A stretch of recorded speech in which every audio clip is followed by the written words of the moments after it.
Bueno, muy buenas tardes ya. Antes que nada aprovecho a todos para este siguiente Brownback Seminar.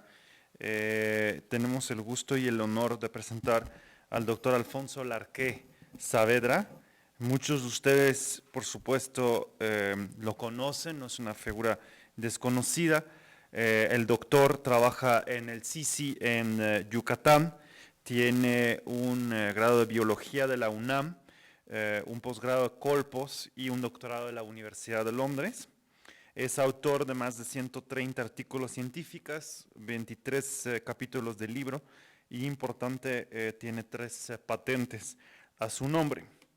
El doctor Larqué ha estado colaborando con el equipo de CIMIT que está trabajando en el proyecto de modernización de milpa sustentable y con el equipo que trabaja con Masagro en la península de Yucatán.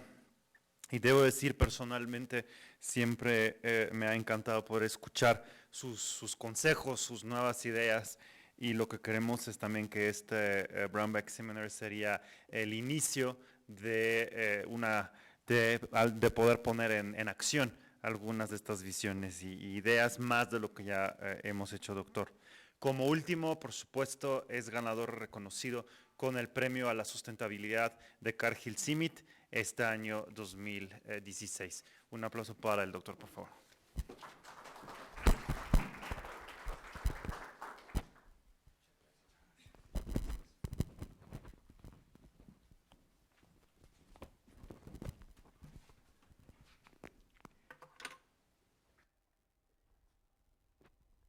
I'm very happy and thankful to CIMIT and to Brown for this great opportunity of presenting to you what we are after, trying to see how can we help in this crusade against hunger. Do you want me to go in English or you want me to switch in Spanish, Brown? What's the idea then?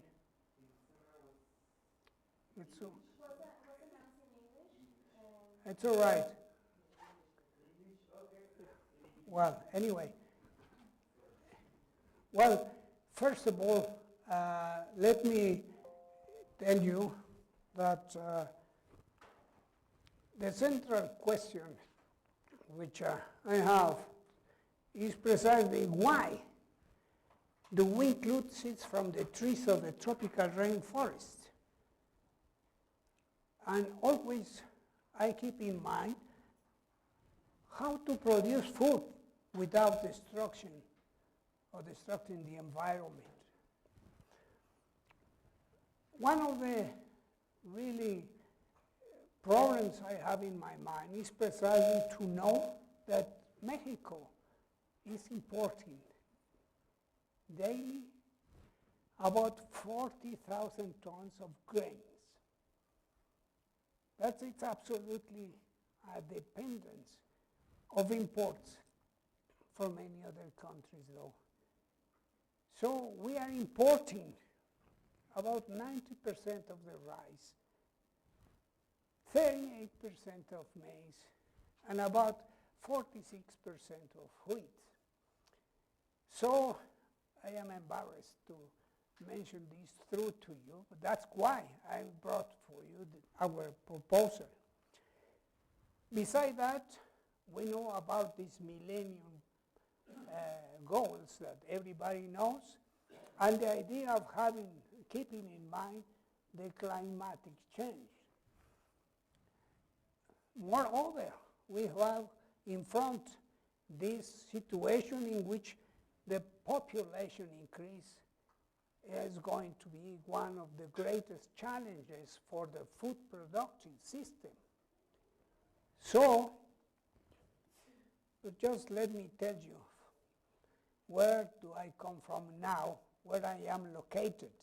I am in Yucatan, in this part of the country though, and in that place we set up something which we call it genomic bank, in which we were very much engaged of trying to save the great biodiversity that we have in the tropical area of this country.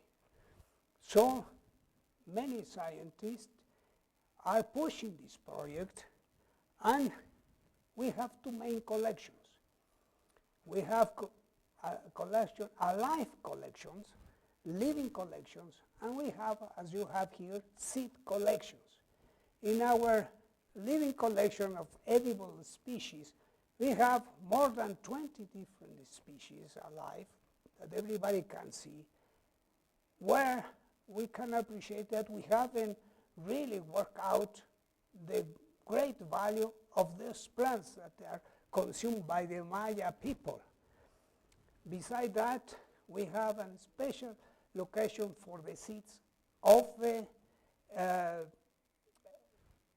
milpa, this agricultural system, in which we have, for instance, 205 entries of Phaseolus lunatus.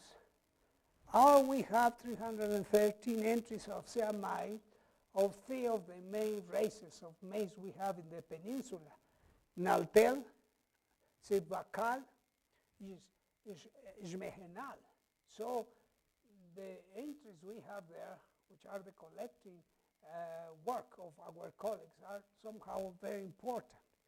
But besides that, we have a very rich collection, I should say the richest collections of medicinal plants, which are more than 68 plant species from 31 botanical families. We have as well collections that are important trees for the construction of housing, etc., etc.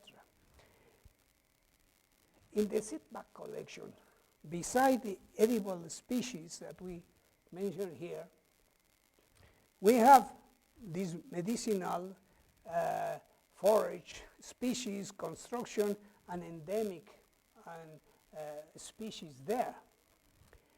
So, coming back to CIMMYT, I must tell you that every time I come back to CIMMYT, I remember the tremendous proposal of this man to create the concept of green revolution, which is absolutely something which is, for me, a very impressive concept.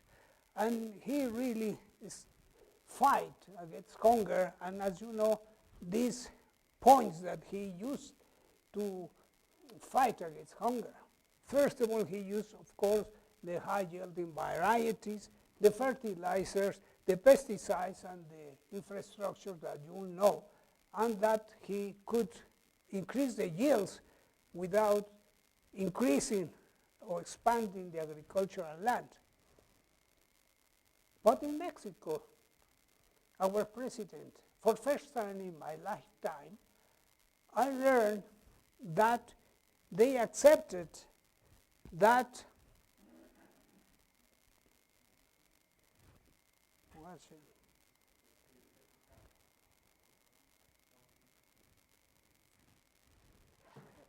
well, the government accepted that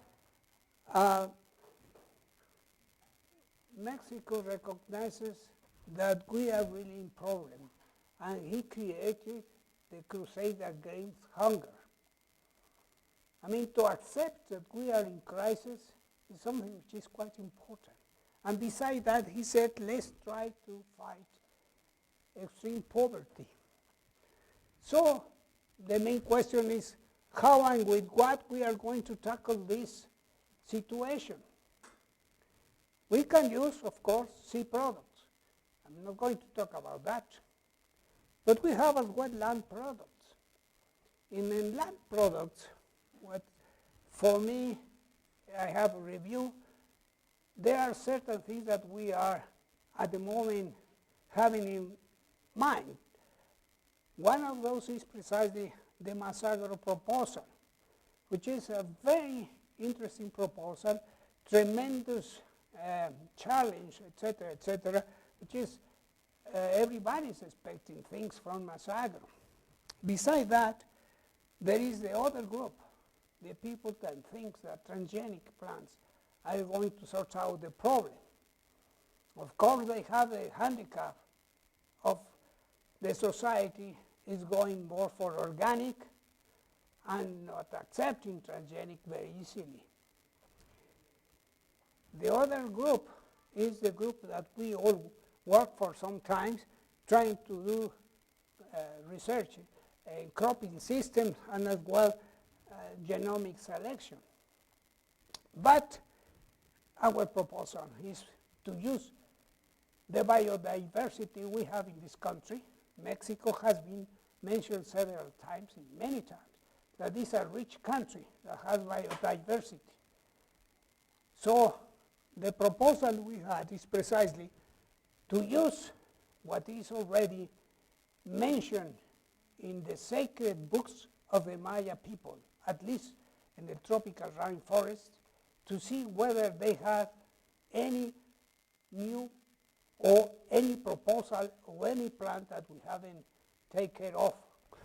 So, in the Popol Vuh, which is the Maya Kichen sacred book, they mention 31 species from 22 botanical families. And the Chilambalam, they have 160 plant species from 60 botanical families. This sacred book takes us 500 years back. What plants, which plants were used by the Maya? And then we set up in our Yermo Brass Bank in the main entrance now the two gardens. One garden is precisely related to the plants of the Popol Vuh, and the other the garden of the Chilambalam. And one of the things which for me was very important is that they decided to dedicate a piece of the book to the creation of mankind. And when we read that book, we can read in parts of that book this sentence. They planned, first of all, the creation and the growth of trees. When I read this, I knew that before anything, they decided that trees were important. And so, what I really did was to see how many trees we have in the sacred books of the Maya. And as you can see, 60 different tree species belonging to 25 botanical families. And the main families of those trees are what it is written there. But one of the trees that really was outstanding is precisely this one called Brosimum alicastrum. Common name, Ramon. Brosimum in Greek means edible. The name was coined in 1782. And if you read the book, you come across this little paragraph. The Ramon fruit is their bread. The Ramon fruit is their drink. So in both books is written the importance of this tree. So our proposal was, okay, let's get involved into this tree. Let's see which are what we call, the botanists, the ecosystem services of this tree plant, and establish the project, which is written here, trying to measure and quantify all the impact in the climatic change, in food production, energy, and others of this tree. So we dedicated at least 10 years to learn about all the properties of this tree. So what I'm going to present to you are the fundamentals as to why we should consider this tree as a key plant for the fighting against hunger. So I have these 5 points that I want to show you as to why I consider this tree important nowadays. First of all, everybody in Yucatan, in the Maya land, know the Ramon tree. And in many of the houses of the little towns, like here, you see that they have planted trees. And those trees help for not only for feeding themselves or for climatological impact that they have, because the climate is modulated with this tree, but as well because they don't make an outspoken announcement of their trees. So you just, when you drive across the Maya land, you say, why do they plant so much this tree? And if you ask about the tree, everybody knows about this tree. And they use it to feed animals as well, and is extremely palatable. In the main street in Merida, you walk, and because of the service of beautiful trees and climatic, you have the Ramons in there. But if you go to the tropical rainforest, one of the dominant species is precisely Grosimo malicastrum. We have 5 million hectares of tropical rainforest, and one of the dominant plants is this tree.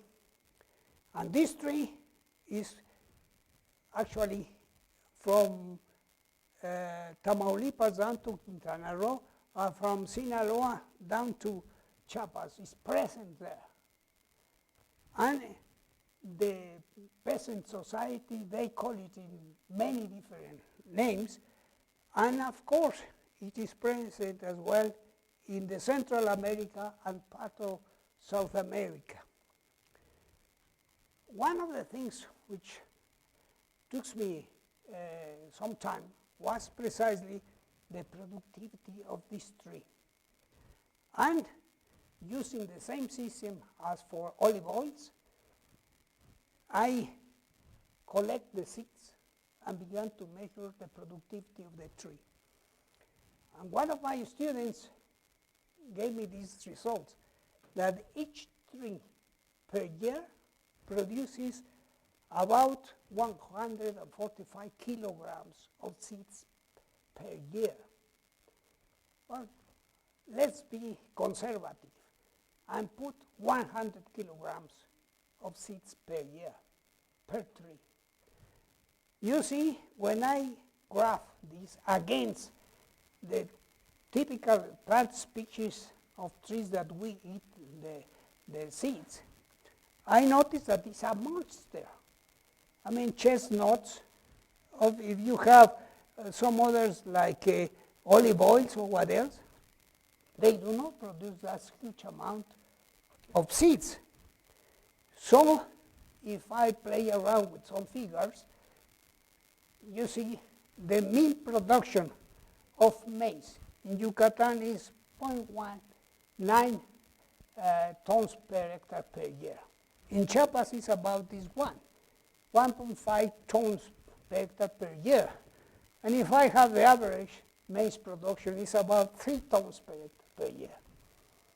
Well, with 10 trees in the Yucatan, I can get that amount of production.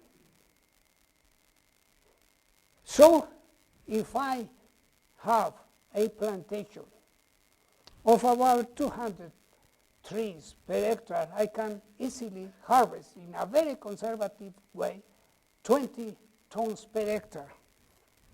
As I said, it's extremely palatable and it's been used for the last 500 years in the Maya land area. So if I want to raise 10 million tons for the livestock sector, if I have to go with maize, I will require about 4 million hectares. But if I go with Ramon, I just need 500,000 hectares. Then I came to measure the quality of the flower and the seeds of this tree. And I found that it has more than 12% protein, almost no lipids, and this about 60 or 70% of carbohydrates. It has a very decent amount of minerals and vitamins. I came to do the pattern of the amino acids present in the system. And as you can see, the amount of lysine is impressive. And I'm checking tryptophan just to make sure that it has better levels. But anyway, the pattern is this one, and as you can see, appreciate, is quite good. So if I come to compare my Ramon seeds with, in the case of fiber, with maize, trigo, rice, or soya, you can see how is it present. If I come to proteins, proteins is higher than maize, wheat, or rice. And if I come to lipids, of course, there is almost no lipids. That's why the flower lasts very long. Because of the data I had, I sent a sample to a laboratory in Canada, and just to check whether my techniques were correct, and then send me back their data and confirm that our results were correct. So in the case of mineral, I noticed that the amount of potassium was incredible. The amount of calcium, the amount of, as you can see here, no, it is very good one. And last year I came to the meetings of CIMIT in Mexico City, and I heard about this problem of celiac disease, you see, the gluten-free food. And the celiac situation that you know all over the world is somehow a very peculiar situation now. So I sent a sample of our flower to CIMIT, and I have signed it, no, here, and said there is no gluten in that flower. So what I did is all the engineering of producing the flower. I have done all that and did the packing. And I registered the Maya Osh already in the property, what else, and I put in the back this thing that is required for commercialize. So these are the most popular flowers in Europe. So my dream is one Maya Osh might be present. Here, oh sorry, if I come to compare our Maya Osh with the flowers of the European products, I found that the amount of fiber, proteins, is very high in comparison with those flowers. So I felt happy that we were able to find those data and ran out experiment with my colleagues about the pathogens of the tree. And always keeping in mind this, how to produce food without destruction of the environment. This is something which is very important. So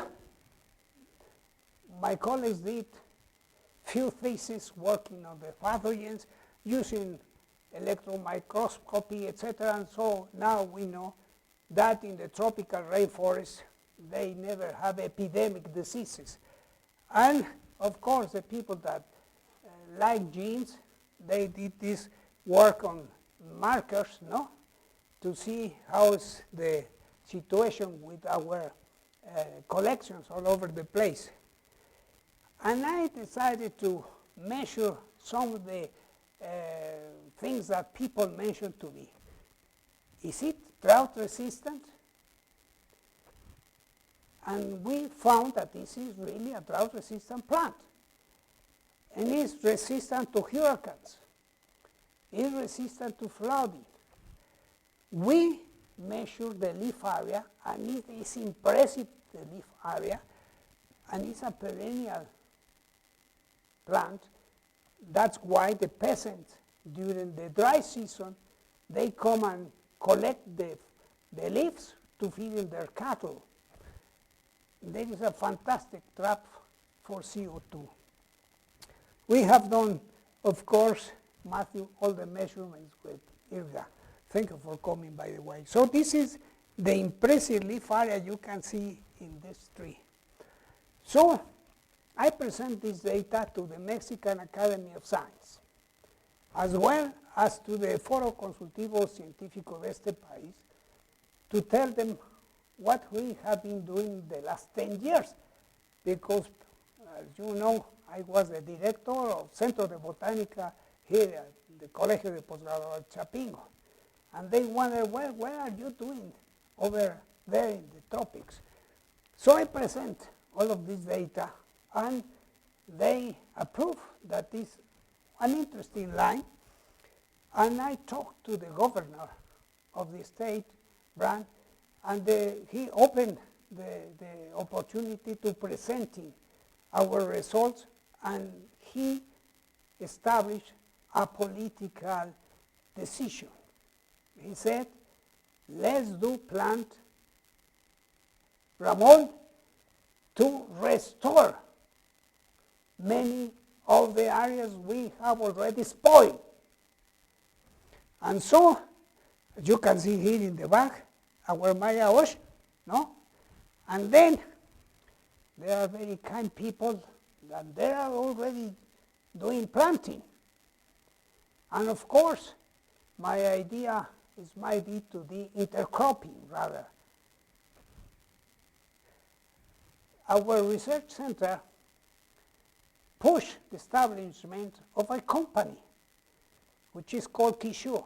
That company is now commercializing the products of this Ramon plant.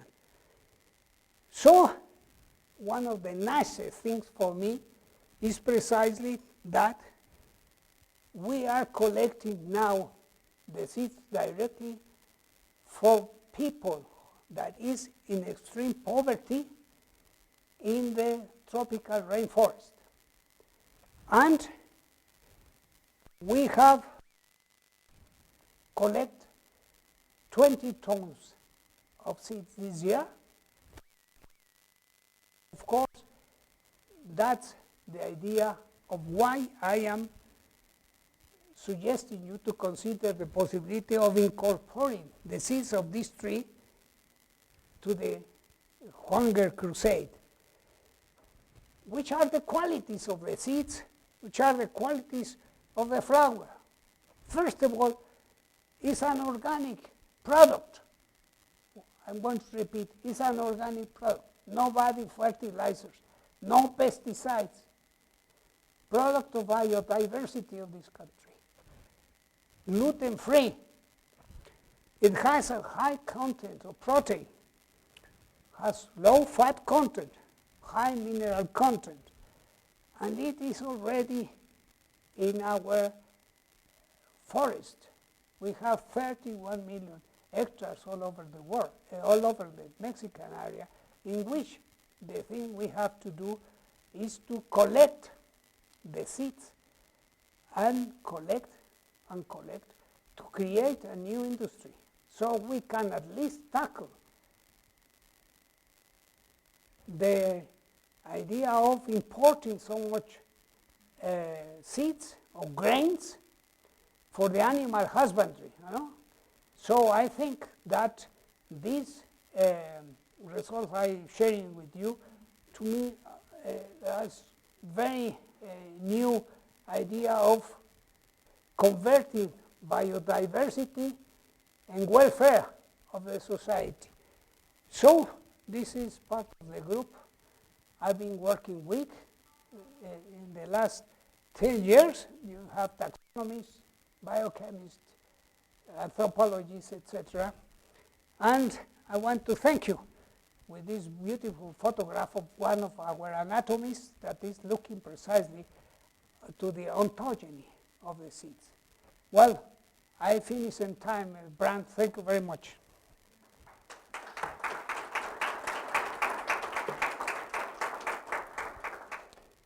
Is there any question I may?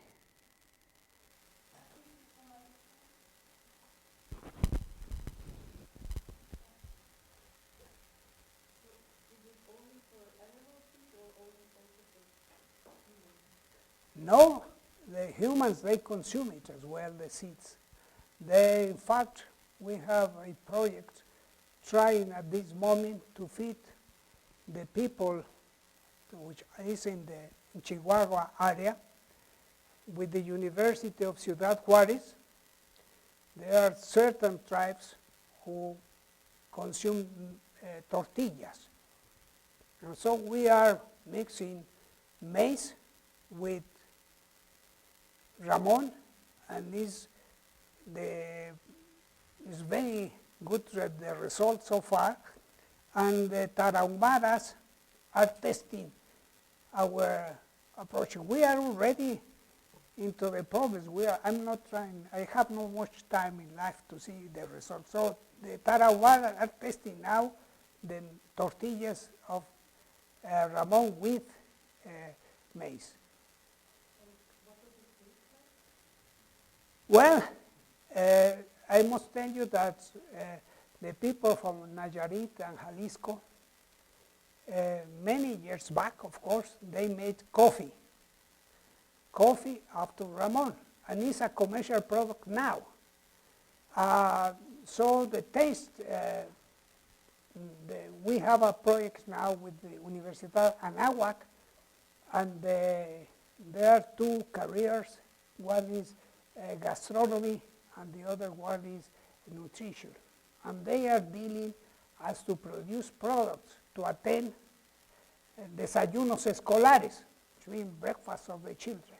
So we want to go straight to see whether we can produce something which is like the children immediately, and I hope this year we will finish the first step in this one.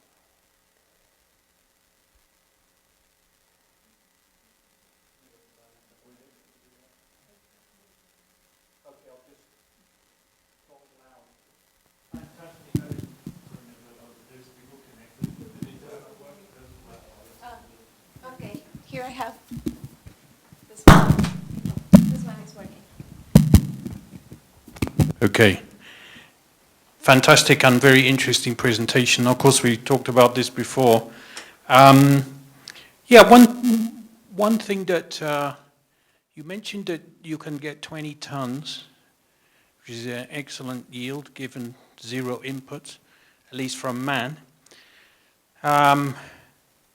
Why do you think that that is not possible in some of the other regions of Mexico? That wasn't quite clear to me. And the other issue, you mentioned the value of forage.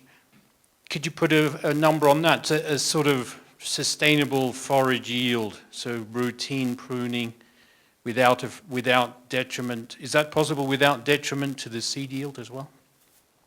Well, I didn't have time to present 10 years very fast, but you have that the plant is dioica. So you have masculine and feminine trees. And so the males, we can come and harvest all the forage. And the forage, which we have measured the quality of the forage, is really very competitive with alfalfa. And I was surprised by the tradition they have to use year by year the forage of the tree.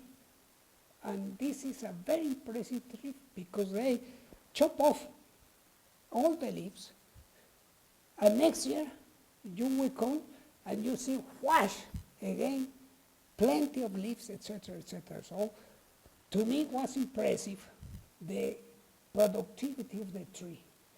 Second, that the tree, at least in the record we have from Merida, they last so far 100 years producing seeds. George, you don't have to go and keep on nothing. 3 years the trees are there, and they keep producing year by year that amount of seeds. So it is something we must look at. And on the first question, I missed it. Yeah, why the big range in yield, apparent yields across the Republica? So high in Yucatan, lower in No, I must tell you that our data are mainly from the tropical rainforest, which is mainly the Maya land area. The trees develop in all the states I mentioned to you, but the productivity in those areas I haven't measured. The idea, of course, is that when you come to those places, they know the tree and they name it in a very different way. They call, you mean ojoche. It's not Ramon. We have ojoche. And so the cultural background of this species is tremendous. And so I think that if we are confident that the biodiversity is a proposal that we should consider to fight hunger, is one opportunity, and I want to talk to you because we can use now something which intercropping wheat with Ramon. I think that could be possible, or maize. And anyway, sorry. Anybody else? Hello? Oh, thank you for your presentation. It was very interesting. When I was doing my PhD in Chiapas, in the Lacandon forest, I had some experience with Brosimium, with Ramon, and we identified two challenges in relation with using Brosimium there. And perhaps I'm extrapolating, I would like to know what is your experience in Yucatan area. One of them is that Brosimium was very related. When people were talking about Brosimium, Ramon, as for food, they were basically referring that it was only when the situation was very, very, very critical that people would eat it. So they make reference that in one point, yes, there was not maize, there was nothing to eat, and that was the way that they eat from the seeds of Brosimium, but that they were not really willing and the taste for them was not very interesting. So I was wondering, because I didn't see in your presentation, if you have been doing work with the Mayas from Yucatan, and what is their perception about eating the seed? Because that's something key, no? It's like, if you want to improve that area, the perception of the people of the food is critical. And the other thing that we found as challenge, because we were using it also for fodder purposes, for food banks, it's that management, the agronomy of the tree was a challenge by itself. So I think I share with you the idea that it will be incredible that we can do intercropping of maize with Brosimium, as we are doing with other fruits in the MIAF system, but I found, at least in my short experience, a lot of agronomic challenge to do that. Well, thank you for asking that. I've just been in the beautiful area of Montes Azules in Chiapas. And the person I talked to, they walk with me to see the Ramon tree. And this huge tree of 40 meters big and 1.5 meters wide, he showed me that they are paid if they produce these logs for the trains, you see. And so they come and destroy the tropical rainforest trying to get products for their survival. And I mentioned to them, listen, but what about the seeds? And they said, well, there are so much. We can eat it. And we are now buying the seeds in Chiapas. And they now are getting into the idea that seeds might be converted in an agro-industry. We've been mentioned to them mainly for reducing the import of grains for animal, for sistemas pecuarios. And so the people from Chiapas, they are very aware now of our crusade of using the tree to produce food.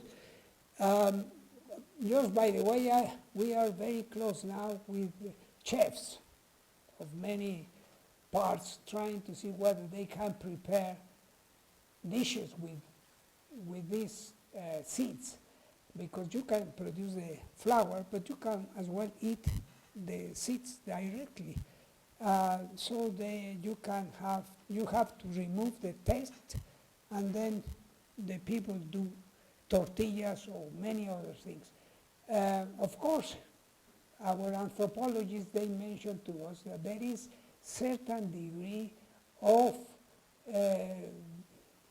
histories behind that were pushed by the Spaniards when they came. The Spaniards brought the animals, the cows, etc., etc. So they didn't have grass to feed the animals in the peninsula de Yucatan. They didn't have that. And so the name Ramon means precisely that they noticed that the cows, etc., used to, ramonear los árboles. That's why it is called Ramon. And so they noticed, and they said, don't touch those trees for human feeding. It's for the cows and other feeding. So the people has that handicap. So we have to fight a little bit, but I hope that when the chefs and the gastronomists and the nutrition people come across good products, I'm sure that we are going to have something decent, and we might produce a snack, etc., that might be commonly used. I hope. Well, that's it.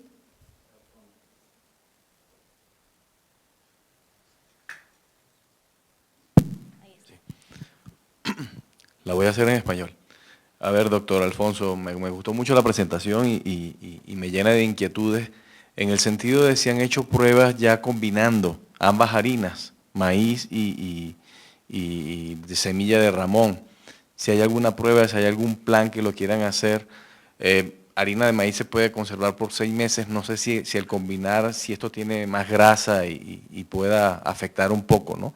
La semilla que le mostré en mi oficina es de un material, una variedad que estamos impulsando en Haití, de alta calidad de proteína, tiene alto contenido de lisina. Pero ya viene una nueva generación de híbridos que no van a tener esta característica. Entonces, sí veo que pudiera ser una alternativa, entonces, mezclar cosas, ¿no? Si tenemos algo que tiene alto contenido de lisina, estaríamos con híbridos de nueva generación con alta producción de grano, pero sin embargo estaríamos atendiendo a esta gente de Haití que si lo necesita. Ellos hacen polenta, hacen otro tipo, no hacen tortillas, ¿no? Pero pudiera ser una alternativa esa combinación de harinas. Entonces, por eso quería saber si hay alguna experiencia haciendo harinas combinadas.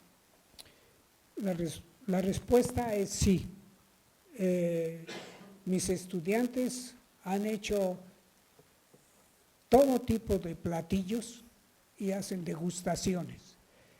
Y las degustaciones se las compartimos a los del centro de investigación para que nos den su opinión del sabor. I'm sorry, we have done several dishes with my students, and they have made marmalade, for instance, which is very tasty, very unique.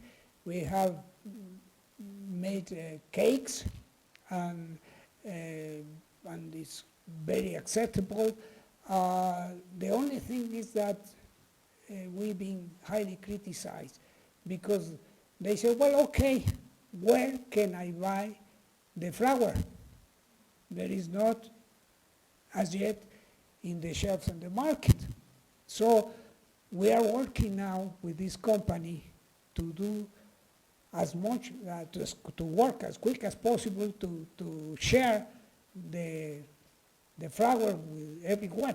I hope it's going to be a decent price, no? Because this has to be competitive price. But anyway, I'm not working very close with these people because I'm not very good in marketing, though.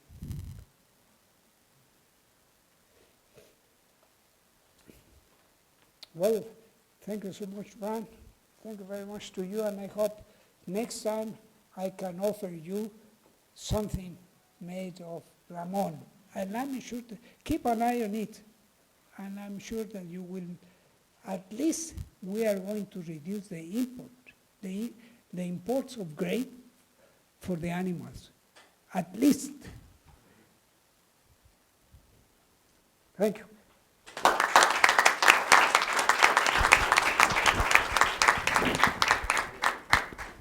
Muchas gracias y gracias también por mantenerse en el tiempo y muy agradecido por esta presentación. Muchas gracias. Gracias, Brian.